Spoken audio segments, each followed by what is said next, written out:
YouTube family? What if I told you there existed a time when you could actually watch these games you watch, play with these games, understand what these games do? Well, the best game during this time frame was Grand Theft Auto GTA. You feel me? GTA was one of those games that could be persisted and deemed as one of the most greatest thing that you've seen on TV during this time period. GTA has outdone itself over the last 20 years.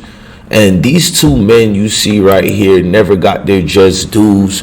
And these dudes are talking now. They're letting people know what it is, what they did to come to where they came to. Now we're gonna share their stories and go over some clips, some highlights of Franklin, CJ, you feel me, and some more characters as well, man. Also Lamar, which was Slink Johnson. We're gonna get the rundown of where they've been at and what's been going on for all these years. Y'all hit that like button, that subscribe, and that notification bell. Rock out with Ismokehiphop Live. Now, there's been a journey that many people don't know is what happened to these guys. Well, these guys were well compensated at the time when they joined the Rockstar Games franchise.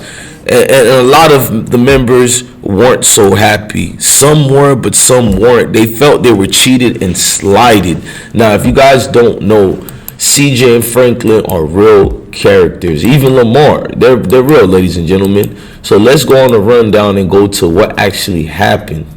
I don't care what kind, but some options for performance. Look at that part. Something Malcolm X is about that man's part. Malcolm X is. You know what I'm talking about? Something regal and royal about that mother. You know what I'm talking about? That part. Look at that pain and emotion coming out of Lamar's eyes. You know what I'm saying? That I just translated like that, man. I know. We really knocked this right here. Son got the brick of weed right here. What's happening? Okay. Hey, but Steven. Now you see a lot of the factors they explain their situation. Before I go to Slink, I want to go to CJ and Franklin, because CJ and Franklin is going to give us a mindset of how was the compensation of GTA. Was it life changing? Did you enjoy what your time was on? I don't want to just say YouTube, but on doing this game. Like, are you grateful? Are you not grateful? Were they grateful? Let's hear what they have to say about Rockstar. Melee versus happened. You thought it was somebody from Rockstar. I doubt if it was somebody from there, because I don't think they were. I think somebody did some stupid shit, and you probably just was in your rage and you took it that way. These people know how to research us. Somebody dissected your whole career with Rockstar, and they just was on you, and they was typing all that shit up in there about you. And you gotta remember, bro, they sharp. They know what to do, when to do it. They did what they do, and they got it. The people that was there when I was there are no longer employees there. Those were the people that I had the good relationships with. Those were the people that really cared about me. The people that's there now, they have no relationship with Melee, so they can care less. They can give a f if they see me again or not. The relationship that you got with them folks. They did it with Ned, they did it with Steven, they did it with everybody. And we see that they doing it with the other characters like Roger and them from Red Dead Redemption 2. They giving. But maybe that's why you shouldn't hire motherfuckers out of college, because they got a degree in something and don't know shit about nothing. I would love to see if you could get on the phone with, Sam, preferably Sam. I don't want to say anybody, because Sam, you and Sam got a history. You feel what I'm saying? I think somehow, some way they should reach out to you. And I'm going to try to see if I can help make it happen, because it's really not nothing. Like I said, they took care of me. I did good with them. I have no complaints about nothing, brother. And you see it, cuzzo. I be out doing my thing. They take care of me. I'm able to pay my bills and stuff. And it gave me opportunities to get in other shit too. I should have went and got headshots. I should have went and got my everything fixed on me. Went and shot. Went and got movies.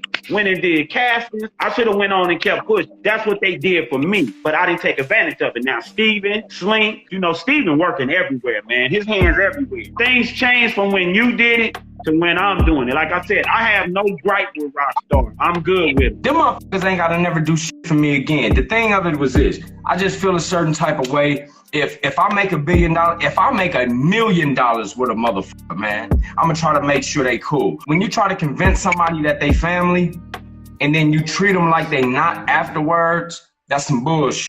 You know what I'm saying? Now, is it my fault for believing it?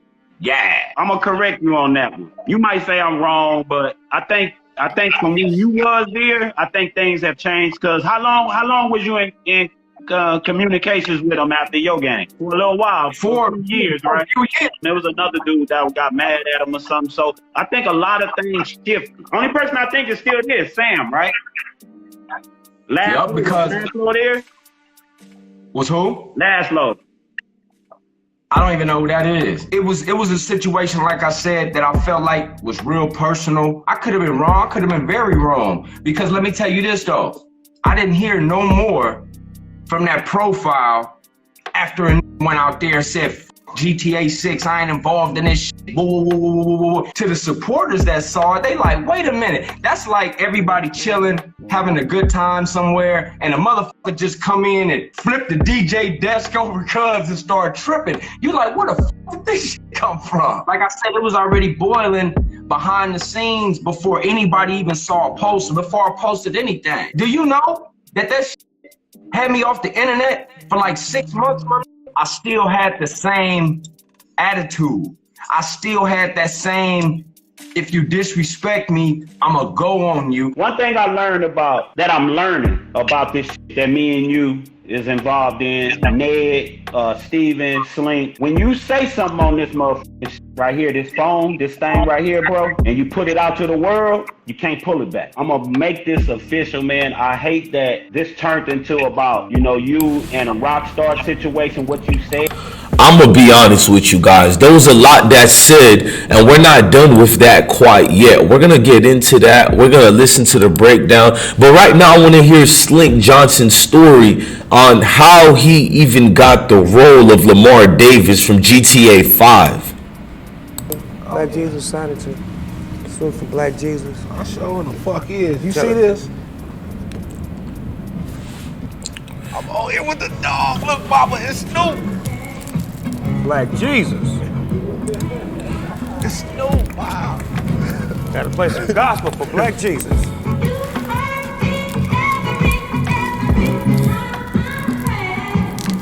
Tell us about your character in Grand Theft Auto.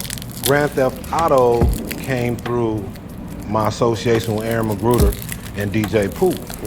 DJ Pooh called me up one day and asked me to come down and read for a part for a project. And I went down and read for it, and I ran into Solo up there. Okay, Solo from Watch. Yeah, Solo from Watch. My man Solo. We went up there, and I was reading the part with him. And man, when we walked out, I had already knew what it was. Pooh couldn't tell us, but looking at the project, I knew what it was. Now, when we was walking out, I told Solo, man, we got this, man. I claim this. We got this. And lo and behold, came Lamar. I played the character Lamar Davis. He was a straight up knucklehead. He was the one homie who just, who mind is in the hood, who mind will never leave. You got different kinds of homies. You got homies that will leave their hood, they'll take their body out, but they mind is still there. That's Lamar. You know what I'm saying? You got some brothers that can get out and take their mind out also. With Lamar, his mind is stuck in the hood and he didn't want to leave the hood. And he's just a hilarious idiot, don't know no better. You know what I'm saying? Lamar just straight guns and nuts. Fuck it. Love it. You know what I'm saying? So that was like, you knew that. Like, one thing about Magic, when Magic is in the room, you know it, you could feel it. Like, you knew once you and Solo did that, you were like, you know what, these niggas ain't got to audition nobody else, we just killed this shit. Man, you already know. That's how it was. It's like, they can identify with Lamar in so many ways, man. I knew so many Lamars, ain't necessarily got to be me. Yeah. But I knew so many Lamars, niggas was idiots that would set it off anywhere. Yeah. I mean, cold nuts, but at the same time, these dudes is human. They your brothers. They your cousins. They your, they your nephews. They your homeboys. They real niggas. You love these niggas. They like cookies. Mm-hmm. You know what I'm saying? Mm-hmm. Niggas. That reminds me of when I played Rodney and Baby Boy. Mm-hmm. Like, motherfuckers thought that was really me. Like, I'm like, nah, man, I'm just playing a character, somebody that I know that's like that. He's a good nigga, but that's just what he do. That's how he is. Niggas was like, man, I don't want you around my kids. Some of the bitches was like, I can't have you around my kids. I'm like, bitch, that's not really me. Salute to the dog. I mean, there's so many truths that lied under this situation. It's just so much for us to forget about the hectic drifts and the situations that split. You feel me? Young Melee, man. Y'all know who Young Melee is, man. The world know who this motherfucker is, man. It's the nigga, man. Tell him who you is, nigga. CJ from San Andreas. What's up, y'all? What's up, CJ? Live and direct. CJ and Franklin up in this motherfucker. Real life shit, though. Welcome to San Andreas, I'm CJ from Grove Street. Land of the heinous, gangbangers in cold heat. And Los Santos neighbors get no sleep. Even with anybody competing, even police. The generations have changed, times have changed, but the complications of the story never fades away. Here's to you, Franklin, CJ, and Lamar, and the crew. Because it's not a you and Rockstar situation. You got a few personal issues that you feel like, you know, you need to holler, that two people could have reached out to you about. I can't let you go out like that, because if you felt that way, cuzzo, then you sound like a disgruntled person, and you ain't never sound like that. You sounded like a mad person that somebody said something personally to you. They acted like they came from the Rockstar company. Now, listen at this. If you were still in connection with somebody at Rockstar, then you would have knew that that wasn't from Rockstar, because I'd be on the phone with them here and there. I can understand, like I said, why you felt like you felt, and I can understand why you say, hey man, just reach out every now and then. Just say, hey, if GTA 6 come out, GTA 7 come out, GTA 8 come out, if I'm still alive and well, I don't care if I'm 80 years old, if I'm still scooting around, send me a motherfucking video game, man. Send me a damn t-shirt, man. I know Sam and some of the people that I know from Rockstar, that's not in what they do, because they treat me cool as hell, bro. It's a whole new crew there. They might not know you like that, bro. They might not reach out. No, don't know you. They don't know what you're going through right now. The people that I know at Rockstar right now, they good, bro. They would do that. They'll send a shirt. They'll send a thank you card. The old GTA, man, that you said ain't none of them people still there. If they were still there, I'm more than sure you would have been still getting stuff. You feel what I'm saying? So it's a whole new crew that don't know you, don't know how to get to you, and all they got to do is just holler at somebody that was there when you was there to reach out to you. Now, shout out to that crew. I hope everything goes good for them, man. It's been a good adventure going down a memory lane. I hope y'all have a blessed day. Love your family, man. Love your kids, and always stay blessed. Just remember, this game underlined our generational changes. Who we were, what we did, and where we came from. These games saved us from being in the streets, saved us where we could have been doing something dumb and not be here with our families anymore. Franklin, CJ, Lamar, and the crew, here's one to you guys. Blessings, and y'all love y'all life. Family, kids, and friends. I'm your God bless one. Thank you for watching another episode of I Smoke Hip Hop Live. Salute.